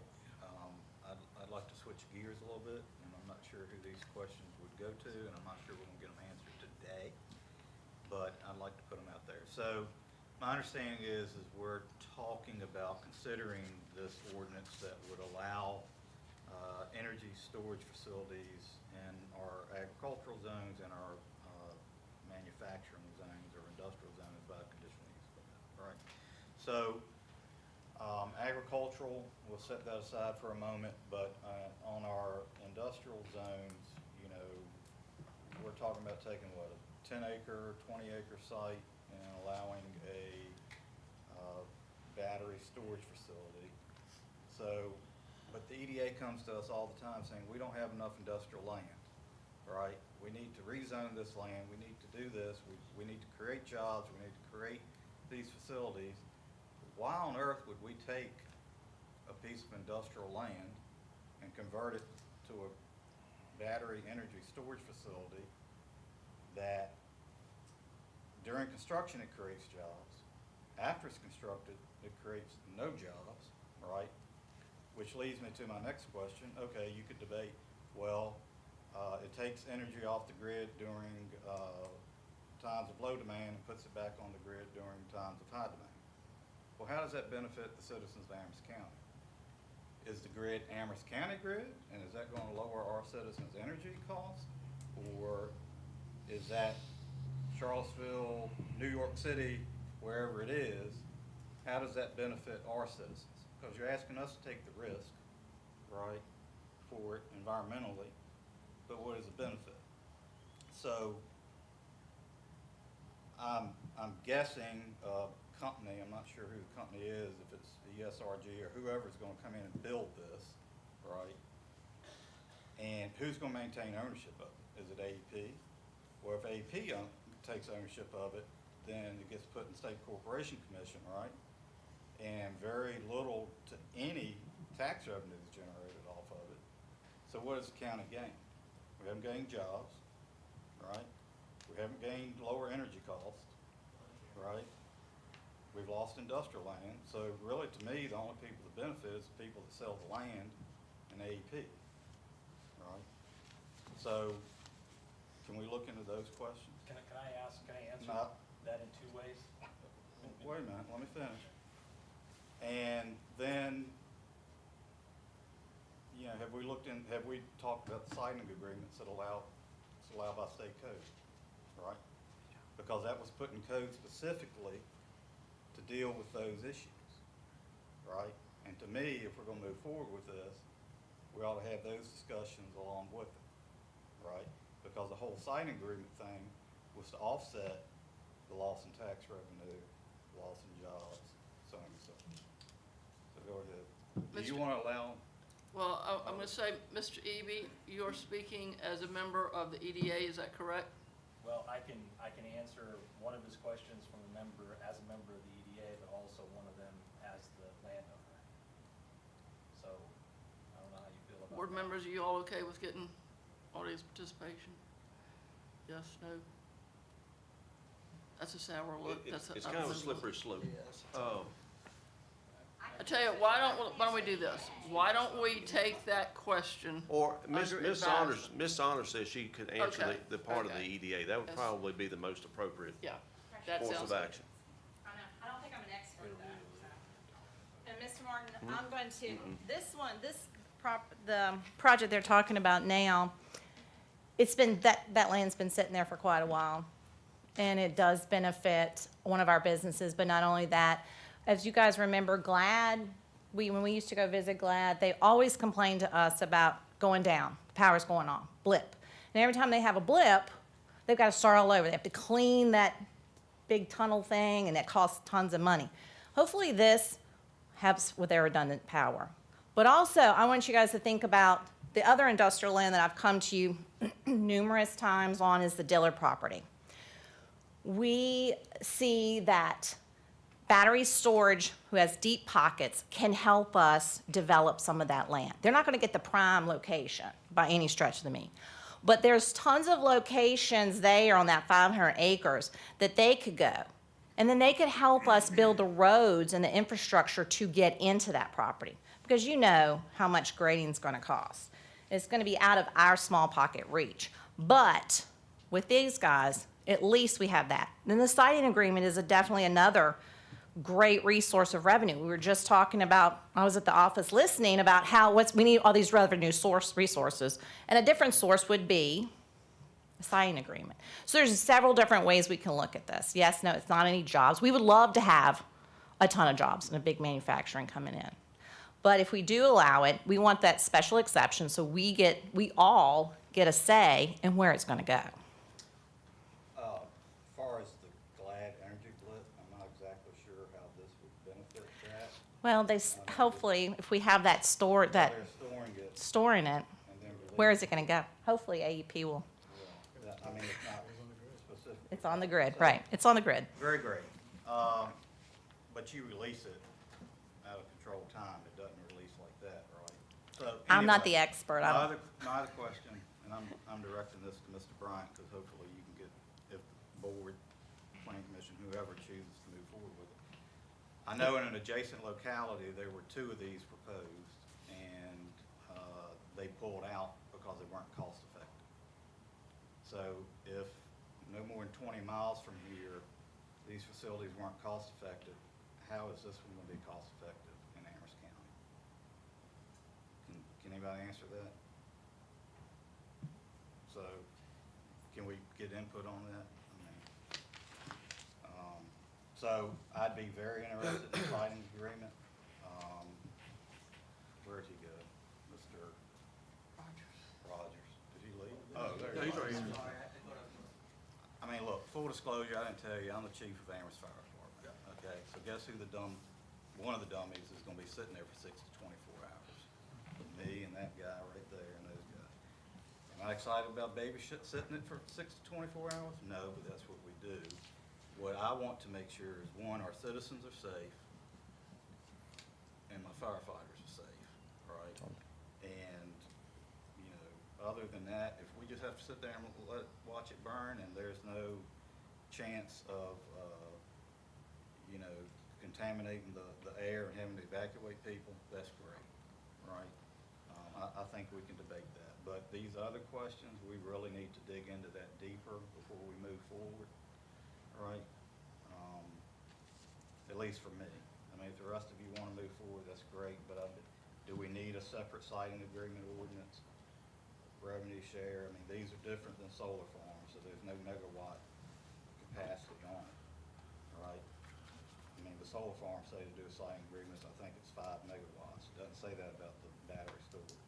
So there's definite opportunity to recoup some of the lost jobs, the lost taxes, if it goes state corporation, or even if it didn't, because I believe they get taxed at a lower rate anyway, right? So we need to look at all that and make sure we're not just willy-nilly putting us in a bad situation, approving this where the county doesn't benefit, namely our citizens don't benefit. That's my concern. So you're asking for an in-depth financial analysis, which I think is very wise. I don't know that there's anybody here today that can provide that. I think I can Mark speak on two Popovich things. needs to be involved in those discussions. Yes. And working out how all that would work. They have to be adopted separately, and I believe they're supposed to be done before the project is submitted for review to the county. So we might have, well, one, we don't have an ordinance, right? So if we choose to create the ordinance that would allow them, that's one thing. Then, if there's a specific site, that's when I think you would start having, they would come to you and start negotiating the siting agreement. Then, we would do conditional use permit. That's the way the process works. Supervisor Martin, I can speak on a few things. Staff did not add into the into your packet regarding siting agreements. However, we have worked with the county attorney to ensure that that will be part of it. We have changed around our solar siting agreement to include just energy facilities in general to allow the county to go into such one if it comes up. That was not included in your packet, but we have been working with the county attorney on that. And regarding your question regarding the energy specifically for Amherst County, what staff has been informed of in his opinion is unless they're specifically for like community solar projects where you can tie into something and it help you. We're part of the PJM network, so as soon as the energy hits the grid, it goes from here to Ohio to parts of Tennessee. So it's staff's understanding that it would not have a direct benefit on citizens.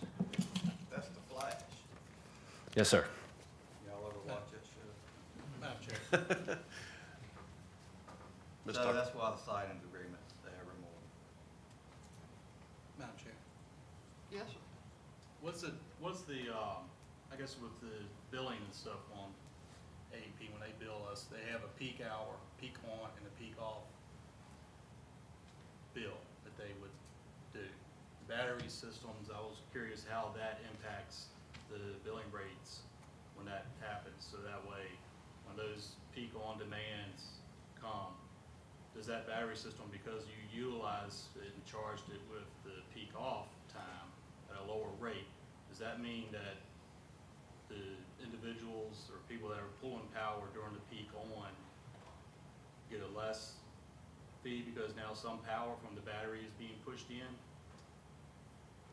Are you asking specifically about like? If you're able to answer that, then I mean, so about bill making and rate making, that's not my area of expertise, but I can get you the people to talk to about that. But so the way the battery system works is, you know, you have your demand pool, right? In the morning, whenever everybody starts turning on their lights, the demand starts going up. That's normally when your battery discharges.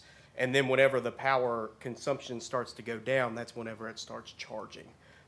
For bill making and rate making, I could talk to my group about how they work that into there, and I could get back with you, but you know, in general, the way the battery system works is it would pull power whenever the demand starts dipping down low on the PJM interconnect grid. so is it always discharging and recharging frequency throughout the day? Yes, it will charge and discharge based on the time and how our generation dispatch needs it to charge and discharge. They will look at that time period and say, hey, look, the demand has dropped low. and they will look at that time period, and then they will pull based on that. And we bid it into the, bid it into the grid to make sure we can pull from that time period, and that's when we will pull from to charge the asset, and then whenever, you know, the demand starts going high, we release. So in an instance like when GLAD has an outage, this could be during a time period where there's a big demand, and that's, could the I'm not- battery, I don't know about. well, the flood. hypothetically, the battery system could supplement that and they wouldn't have an outage then, because that demand has been smoothed out and they're not gonna have a dip in the power. Hypothetically, if that time period, it was in the peak demand, I don't know the specifics associated with the GLAD outage, so I couldn't comment on it. Pretty big hypothetical. Yeah, I think there you're making an assumption the power's gonna be used here, so. Yeah, It's fire's kinda hypothetical my too, understanding, so. It's kinda like the stock market, you buy low, sell high. Right? That's what you're doing. You take the energy off the grid when it's cheap, right? I'm guessing it's cheaper for AEP to buy it back at a little bit higher rate than it is what it would cost to generate that electricity or, to deal with outages. So that's kind of the premise behind it. Right. I don't know- Oversimplified, but that's Yeah. I don't know if anyone here this evening can answer this question, but is a locality have the right to have tax revenue if they wanted to tax a storage battery facility? I think it's based on your specific code that you would have. I think that would be how it's set up, and I think he would be able to answer it. Yeah, so through a siding agreement, to simplify, there's a few things that can happen. One, you can receive monies upfront, as you all had alluded to, and the other one is you come to agreement for how that facility would be taxed. So if you don't have a revenue share in place, and Mr. Popovich, please speak in if I misspeak, you can determine how you want to tax it through the lifespan of that facility. So if you don't have revenue share in place, it'll be taxed through M&T tax. If you do have revenue share in place, you can have a mix of both M&T and revenue share, and that's typically, especially for solar, that's the way you want to go, because at some point the M&T tax is going to be greater than the revenue share of what's at the facility. Regarding battery storage, staff has not gone in too much in that, but we do believe that it's still the same premise, and it's through that signing agreement you come to an agreement with that developer for how it will be taxed for the next 40 X amount of years.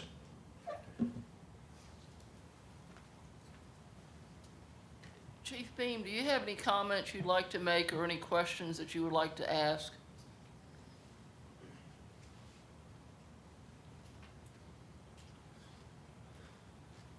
No, ma'am, we'll agree with what everybody's already said here today. Obviously, we're not subject matter experts in this particular type of fire because it's new to us. We've done a lot of research. We participated in the training. I think it doesn't come without risk. You know, it's a calculated risk. How much risk is this board and the county willing to take based on, you know, what the benefits are that we talked about? So it's not without risk, but I do think that technology's come a long way. I do agree with compartmentalizing smaller compartments. Obviously, you're going to have a different type fire, different results than what we saw in the other larger fire. Much like Chief Martin, I do worry about if we did have some type of release, you know, airborne, what it does to our soil content, our water content. But again, I think, you know, those are things that we would work through with the code and with Nate's office and so forth. But again, I don't think it comes without risk, but I think that they have put a lot of things in place to help mitigate a lot of that risk as well. So, you know, we stand ready to help in any way that we can, but we're learning as we go. Thank you. Board members, any other questions? No questions. Anybody in the audience have anything they want to ask or any comment they'd like to make? What about you, Board, Ms. Jones? You got one of them. Oh, I'm sorry. I have a comment just as a. Can you come to the microphone, please?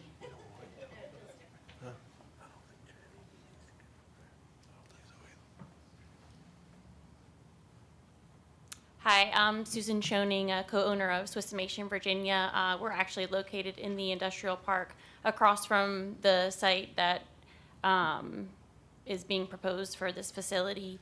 And I just came here tonight to just hear some of the technical, information and learn. But I personally feel like some of the board members, no matter what was said here tonight, they're going to vote no.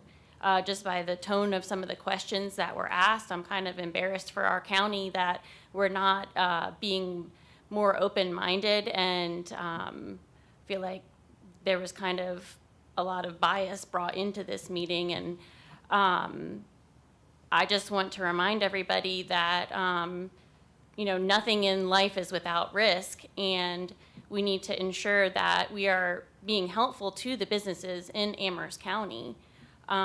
We like to say that we're business friendly and everything, but just because it's not benefiting the county, it's still benefiting one of the businesses in the county. So, I would just like to point that out. I'm not saying I'm for it or against it. I think there's still a lot to be learned, and I'm not the expert. But I would just like to say to the board and to the Planning Commission to please keep an open mind with these decisions.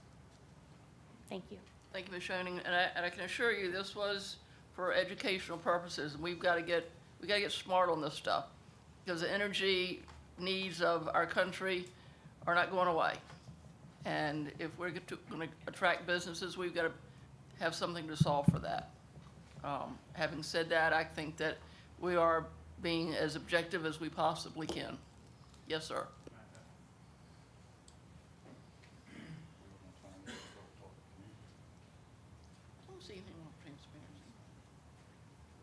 Good evening, board members and commission members. I'm Biff Johnson. I'm with Hurt and Profit.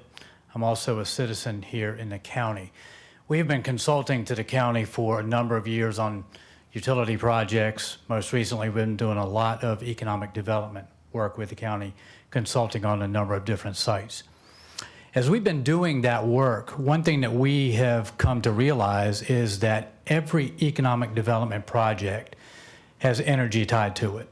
Whether it's directly energy like this project that's being considered now, or energy that needs to be provided to an industry that may be locating in whatever park or whatever piece of property. So back at the beginning of this year, we started an energy and economic development consulting group. Brian Cosman, who has been working on all of the economic development projects here in the county with Victoria and Lori and the staff, heads up that group. We also have Larry Jackson. I expect many of you know Larry from his former life. He spent 44 years in the energy industry. And when he retired, we brought Larry on board to help us navigate these waters exactly like what you are going through right now. And so what I'm here to offer to you is some consulting services to help you navigate as you walk through developing an ordinance for a project like this. We're here to help. We're here to guide on a non-biased situation and situation. So we're here to help you. We want to be here to help you answer the questions that have been asked as you go through this process. So we're here to help. Thank you. Thank you, sir. Ms. James, do y'all have any further business? Any other questions? Commissioners, any more questions? I've got one. Okay. Yes, sir. I noticed that some of the solar that we've looked at, and some, with this being new with the battery storage that we're looking at and considering for a new ordinance possibly, is that one of the concerns that comes up for me is the kind of pertinent to the question I asked earlier about footage and square footage and about acreage. And I think as a county, that's probably one of our larger concerns, especially in agricultural, but in industrial too, has been pointed out. And I'm seeing that over the course of the last couple of years with solar, I think we found that we want to condense that. We've said that. down to 50 acres, down to, manageable size in this county on ones that we do approve. And I see the same kind of for the battery technology. If we go this route, which I'm not saying at this point where I stand after this meeting, I get concerned about the footprint of the technology, because I've seen that with solar, sometimes that footprint gets compressed from, we need 10 acres per megawatt, we need 50 acres per, down to one of the smaller ones we approved, which basically was 8, I think, acres per megawatt. And so for a battery storage facility, I can't remember, maybe Mr. Creasy can answer this, how many units this particular site in the industrial park was being proposed for, how many modules. I can't remember that exactly. I know it's pretty large. But within that footprint, I see that, got other information that folks have shared with us, trying to be helpful, that some places in our jurisdiction are getting 10 megawatts for, to me, what looks like on paper, pictures of 8 or 10 modules of what was discussed earlier. And I can't remember right this minute what was being proposed at the industrial park as far as megawatts. Somebody know that off the top of your head? Wait a minute, Mr. Creasy, do you have that answer? I would like to say it was 20 megawatts. Okay, so with 20 megawatts. 50 megawatts, my apologies, Thank you. 50. So 50 megawatts changes complexion a lot for me over what, 5 megawatts, 10 megawatts, whatever. So, but with this, as long as we're managing and understanding and have the experts to understand what the true footprint for the technology takes, then I think if we get to the point where we're going to look at it, we need to try to compress that, keep those numbers as tight as we possibly can. If these modules are self-contained and they protect themselves and they got proper separation, if all those things turn out to be true, I just have seen within solar, they can do a whole lot more with the technology today than they did 5 years ago. And they can compress the acreage, because I know we probably as a county don't want this county covered up in solar sites, solar panels, and maybe not battery. And I know that some of the technology, Ms. Tucker, you mentioned with nuclear today, I know AEP's heavily promoting to try to do these small mini modular nuclear sites, which may all change the complexion of where energy goes. And the other thing I would say, and the last thing I would say, is that from everything I've read, everything I've studied, everything I've talked to people about, is that we just don't get as much buyback from solar versus other technology. We don't get probably quite as much buyback as we do maybe in the battery, and the risk we may incur if we take it on. So I just want to make sure that we look at the footprints very carefully before we just say, like we did with solar, before we say, yes, let's approve this up to this amount of acreage. So, thank you. Thank you. Board members, if there's no further discussion, is there a motion to adjourn? Mr. Adams, do you have a question? No, the only thing, and I'm not sure if this is the right time to mention this or not, but kind of to